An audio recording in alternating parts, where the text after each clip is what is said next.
Bonjour et bienvenue à l'émission Passion pour Dieu. Alors dans quelques instants, vous allez pouvoir suivre un enseignement de Pasteur Bola qui a été tourné lors de notre séminaire de guérison. C'est vraiment une joie aujourd'hui de pouvoir vous montrer cette émission parce que lorsque Pasteur Bola enseignait sur la compassion de Jésus, les personnes ont reçu cette compassion et ont été guéries. D'autres personnes aussi ont reçu leur guérison à la fin du message. Nous avons imposé les mains selon la parole de Dieu et elles ont reçu leur guérison. Donc attendez-vous, vous aussi, alors que vous allez entendre ce message, à recevoir votre guérison. Mettez votre foi en Jésus, c'est lui encore qui guérit aujourd'hui.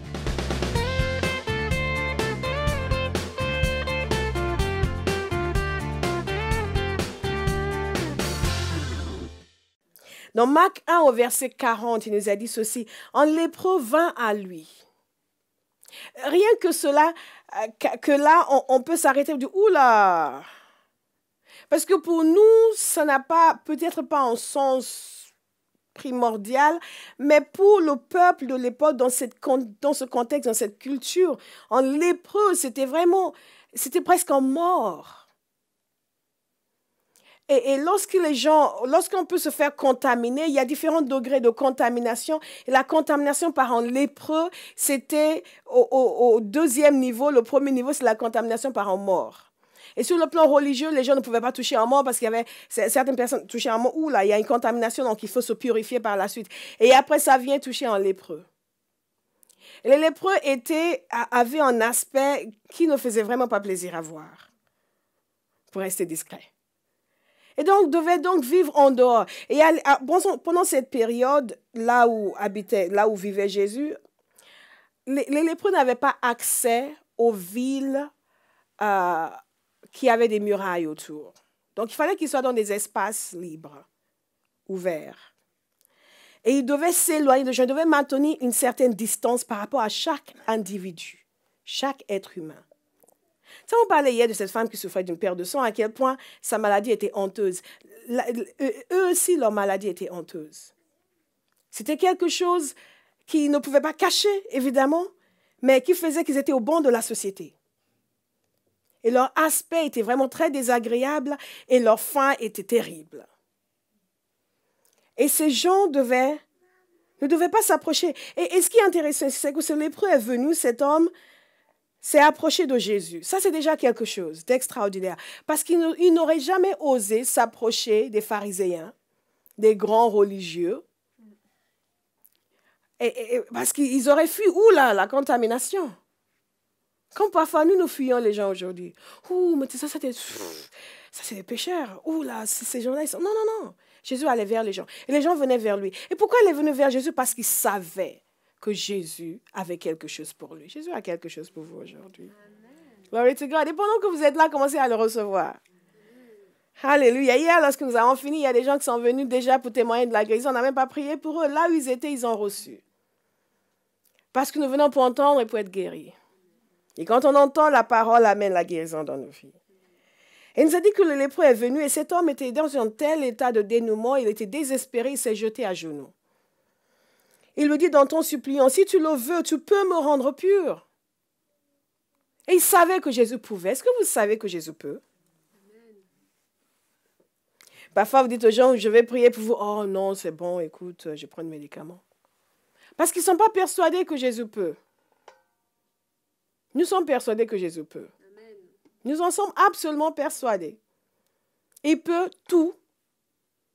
Tout veut dire dans le grec, glory to God. Tout. Et cet homme savait que Jésus pouvait. Il s'est jeté à genoux et il a dit dans ton suppliant, pour montrer le niveau de détresse qu'il ressentait. Il n'y a pas de détresse qui dépasse la capacité d'action de Dieu. Quelle que soit la détresse que vous cause la maladie, la situation que vous vivez, cela ne dépasse pas la capacité d'action de Dieu. Et cet homme s'est jeté à genoux et dit dans ton suppliant, si tu le veux, tu peux me rendre pur.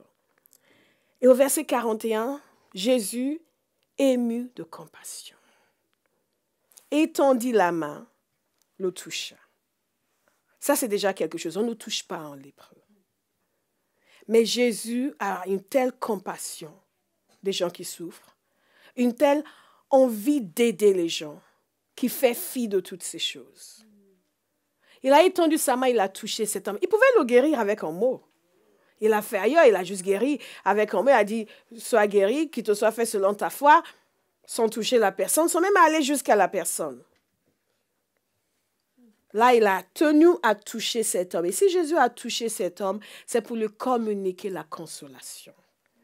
Pour lui communiquer l'encouragement, pour lui dire, non, tu n'es pas rejeté. Tu n'es pas oublié. Tu n'es pas au banc de la société.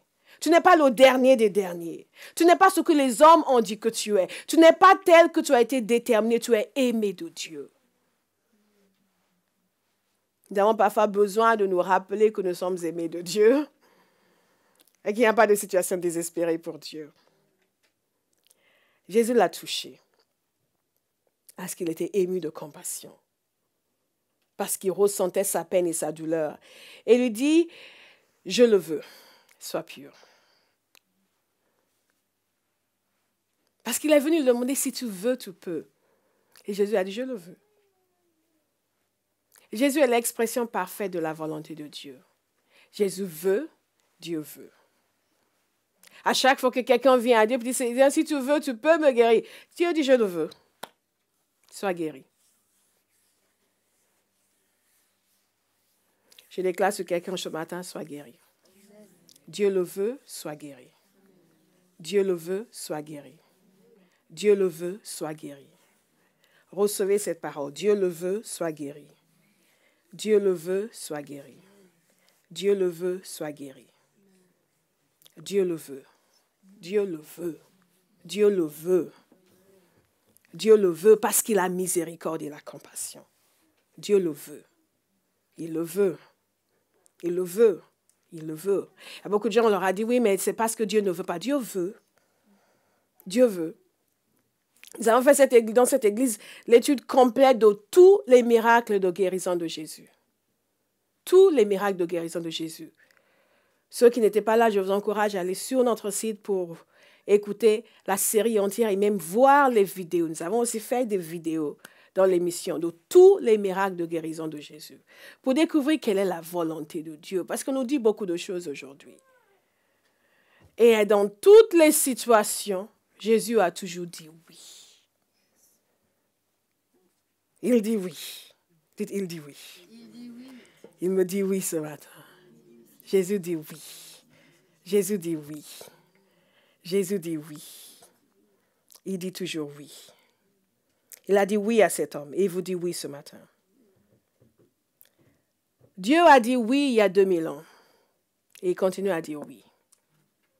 Il continue. Il continue. Mais nous avons besoin de le savoir. Nous avons besoin que ça entre à l'intérieur de nous. De savoir que Dieu dit oui. Il ne dit pas non, il ne dit pas peut-être, il ne dit pas je ne sais pas, je vais voir dans ton cas. Il dit oui. Il dit oui. Dieu dit oui. Dieu dit oui. Ok, il y a 3 personnes qui le savent. Dieu dit oui. Dieu dit oui. Et ces gens pour qui Dieu a donné une parole pour les yeux, Dieu vous dit oui ce matin. Amen. Ne lâchez pas cette parole. Dieu dit oui. Dieu dit oui pour les yeux et j'attends vos témoignages. Dieu dit oui pour les yeux. Dieu dit oui pour les yeux. Dieu dit oui pour les yeux. Dieu dit oui pour les yeux. Dieu dit oui pour les yeux. Dieu dit oui pour les yeux. Dieu dit oui pour les yeux. Il dit oui pour les yeux.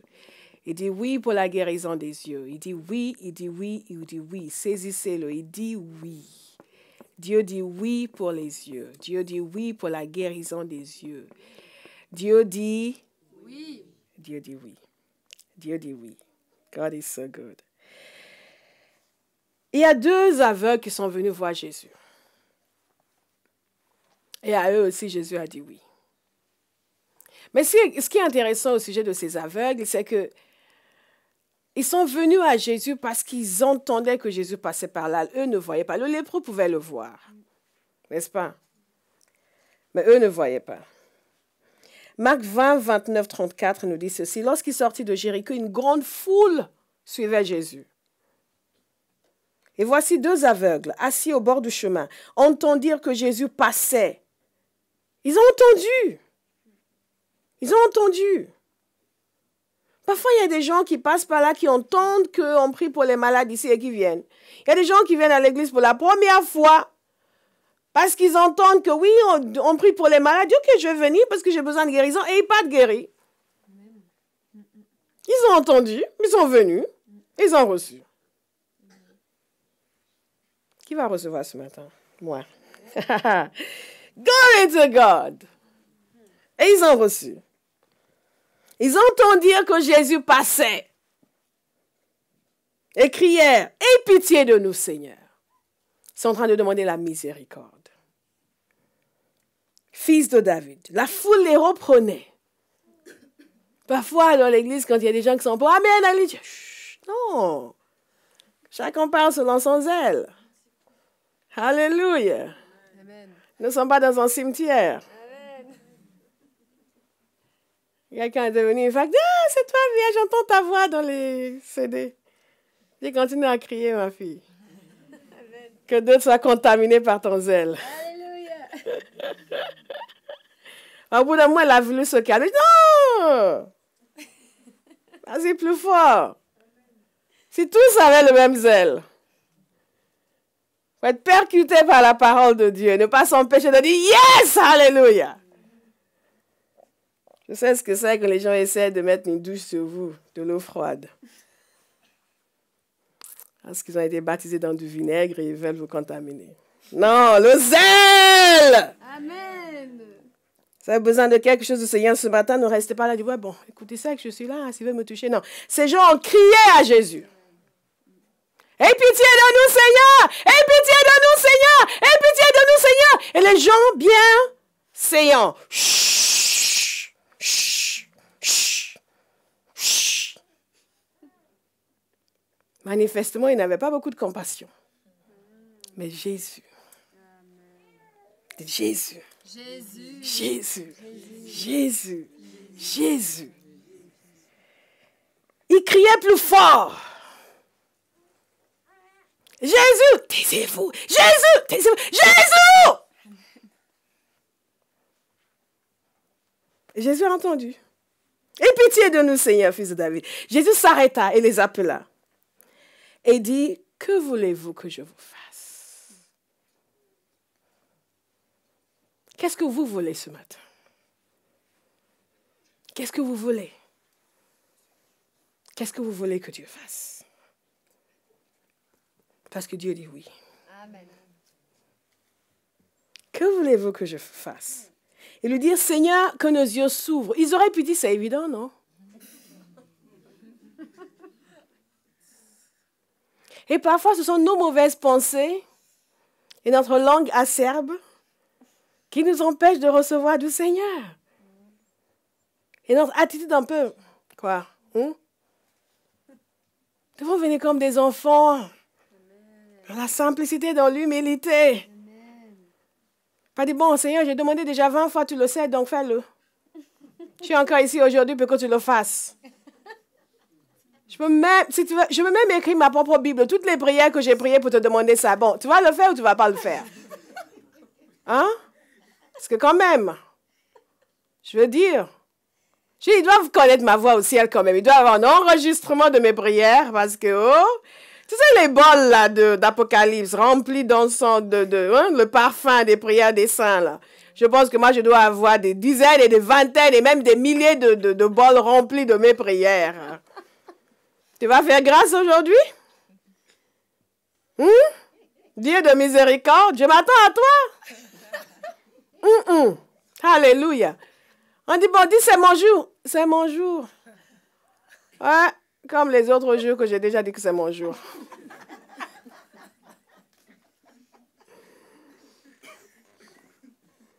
Est-ce que vous imaginez le nombre de fois que ces deux aveugles ont dû demander la guérison?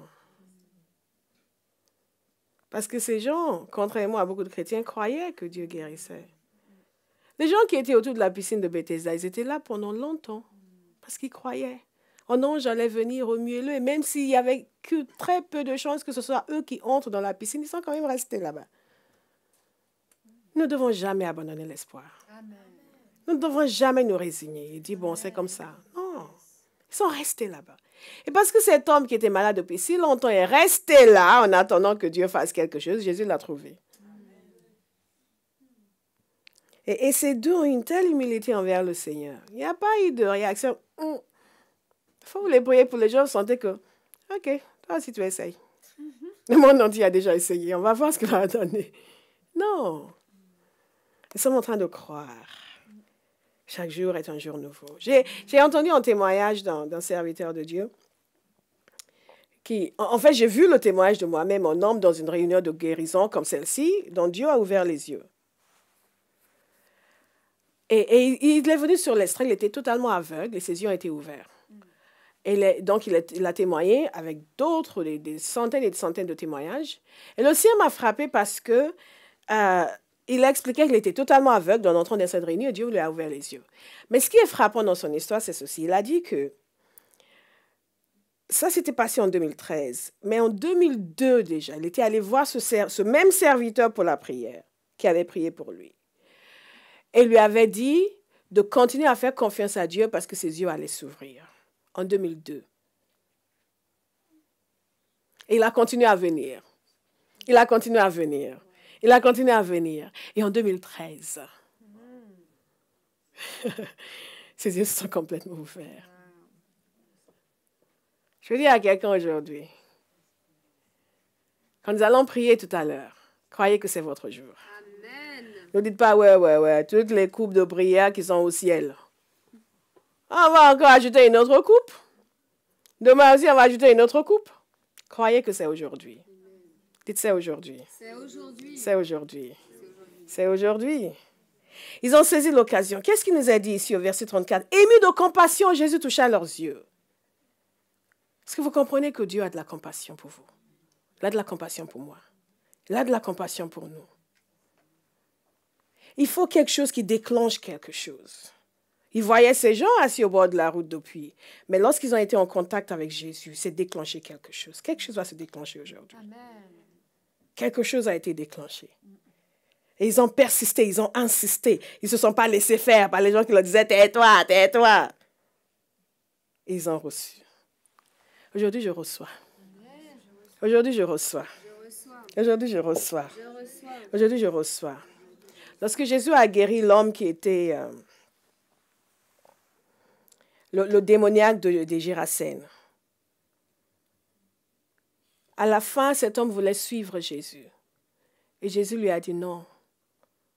Va partout dire comment Dieu a eu pitié de toi. Comment Dieu a fait preuve de miséricorde à ton égard. Nous servons un Dieu de miséricorde. Luc 7, 11, 15, et nous allons nous arrêter là et nous allons commencer à prier. Le jour suivant, Jésus alla dans une ville appelée Naïn. Ses disciples et une grande foule faisaient route avec lui. Lorsqu'il fut près de la porte de la ville, voici on portait en terre un mort, fils unique de sa mère, qui était veuve. Fils unique de sa mère, qui était veuve. En d'autres termes, il n'y avait pas d'autre fils à l'horizon. Un enfant unique, irremplaçable. Vous croyez que Jésus est passé à côté en regardant, oh la pauvre. De toute façon, ce n'est pas grave, elle va aller au ciel. Même si elle n'a pas d'enfant. Non.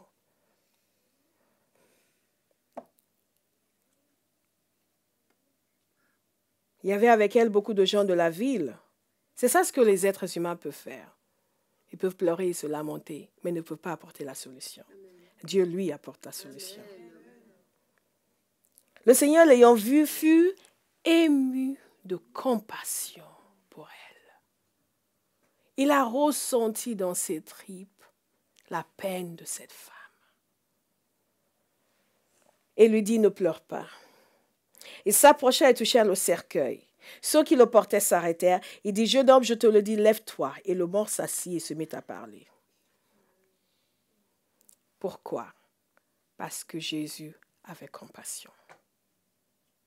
Et que sa compassion l'a poussé à l'action.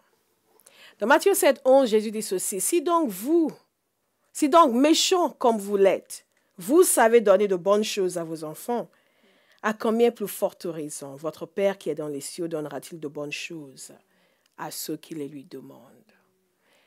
Je vous pose une question aujourd'hui. Est-ce que la guérison est une bonne chose? Mais on n'est pas convaincu. Il y a 2 ou 3 personnes. Est-ce que la guérison est une bonne chose? C'est une bonne chose. C'est une bonne chose. C'est pour cela que Dieu nous l'a donné il y a 2000 ans. Et c'est pour cela qu'aujourd'hui, lorsque nous connectons avec cela, la guérison se manifeste. Phew.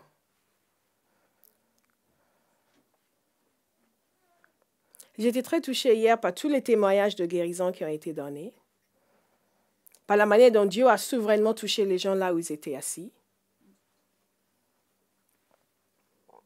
Et je pense que Flo a pris un témoignage qu'elle a mis en ligne, un témoignage de Vige. Et c'était intéressant de voir le avant et le après. Le avant, elle était troublée, elle avait mal. En plus, elle ne m'avait même pas dit à quel point c'était sérieux. J'ai des douleurs dans les jambes. J'aurais pu faire, bon, des douleurs, bon, qu'elle soit guérie. Non, Jésus, c'est pas trop grave. Allez voir quelqu'un qui a un vrai problème.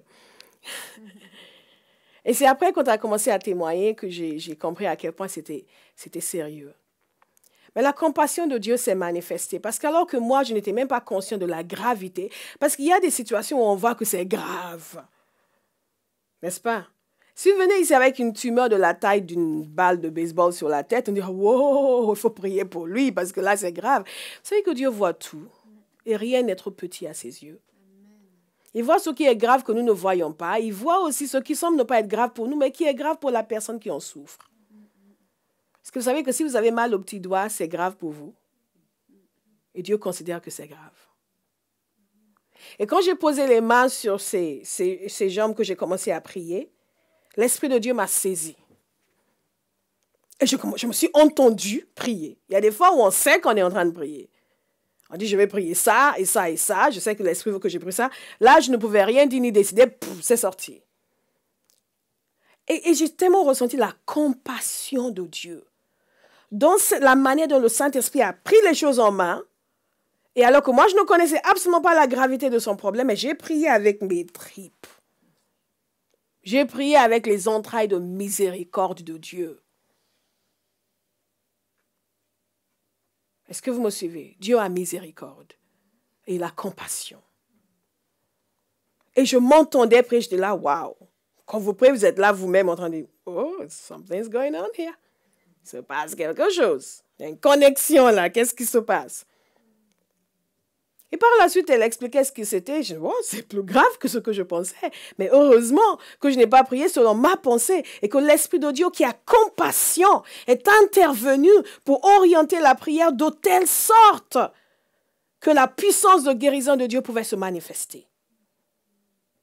La puissance de guérison de Dieu se manifeste dans votre corps en ce moment. Amen.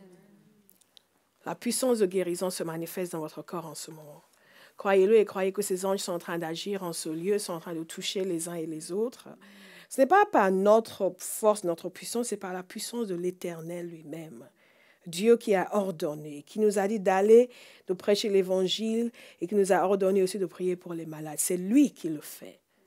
Et Jésus a dit que tout ce que vous demanderez en mon nom, je le ferai. Je le ferai. Je vais vous demander de fermer les yeux, nous allons prier. Et après, je vais vous demander de vous lever. Mais là où vous êtes, restez encore assis. Thank you, Father. Seigneur, nous te remercions parce que ta parole est esprit et elle est vie. Et ta parole agit en ce moment. Et ta puissance de Dieu pour guérir est en ce lieu. Nous te disons merci. Et maintenant, au nom de Jésus, je prends autorité sur tout esprit d'infirmité. Vous n'avez pas de droit. Vous n'avez pas la capacité d'action. Vous êtes interdit d'action au nom de Jésus.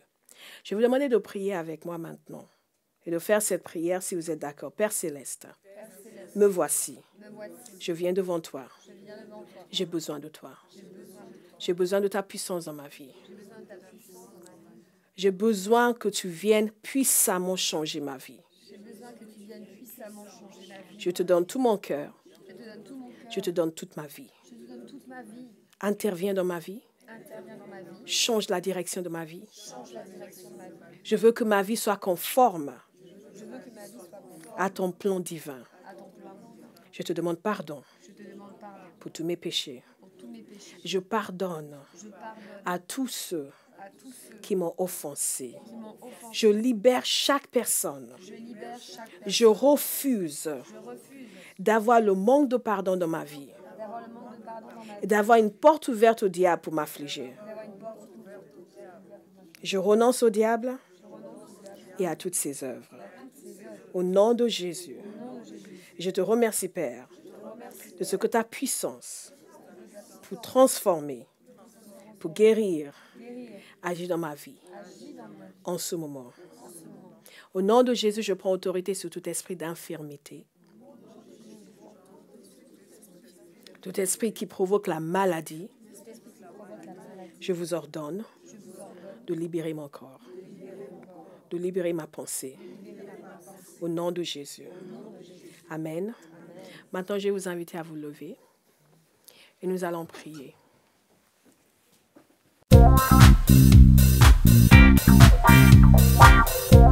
Je vais partager brièvement mon témoignage. Je me suis avancée en fait parce que j'avais des problèmes j'avais été guérie en fait il y a bientôt 2 ans. J'avais des problèmes de circulation ma mère a aussi des problèmes de circulation et moi je commençais à en avoir. Et à l'église on avait prié pour moi et j'avais été totalement guérie, j'avais plus du tout de problème.